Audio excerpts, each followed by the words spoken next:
ஏய், என்ன உனக்கும் எனக்கும் செட் ஆகாது. நல்லா ஒண்ணு புரிஞ்சுக்க. டைவர்ஸ் லெட்டர் அப்ளை பண்ணிருக்கேன். கையெழுத்து போட்டாச்சு. நீ மட்டும் தான் கையெழுத்து போடணும். உனக்கு எனக்கு செட் ஆகாது. நான் வேற ஒரு பொண்ணை கல்யாணம் பண்ண போறேன். உன் கூடல குப்பை விட்டது என்னால முடியாது. இப்படி கிளம்பு, இடத்த காலி பண்ணு. படிச்சு பார்த்து கையெழுத்து போட்டு விட்டு வெளியே போ.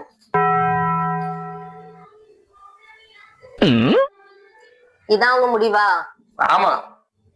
சரி, உங்க முடிவை நீங்க சொல்லிட்டியே, இனி என் முடிவை நீங்க பாருங்க. என்னத்தையும் புடுங்கு. Hello, police station. சார், இங்க ஒருத்தன் வரதட்சணை கொடுமை கேட்டு டார்ச்சர் பண்றான் சார். அவனும் அவங்க அம்மாவை டெய்லி வரதட்சணை கேட்டு சாகடிக்கிறாங்க சார். நிம்மதியே இல்ல சார். ஏதாச்சும் தின்னுட்டு செத்தலாம் போல இருக்கு சார். நீங்க சீக்கிரம் வாங்க சார். இவரை ஏதாவது இதுல கொண்டு போடுங்க சார். அவனுக்கு ஆயுள் தண்டனை கொடுத்தாலும் யாரும் கேட்க மாட்டாங்க சார். நிம்மதியாவே இருக்க விட மாட்டேங்கான் சார். டெய்லி டார்ச்சர் பண்ணிட்டே இருக்கான். அதை வாங்கிட்டு வா, இதை வாங்கிட்டு வா, அம்மா வீட்டுக்கு அதை வாங்கிட்டு வான்னு சொல்லி எவ்வளவோ வாங்கி கொடுத்தோமோ பத்த மாட்டேன் சார்.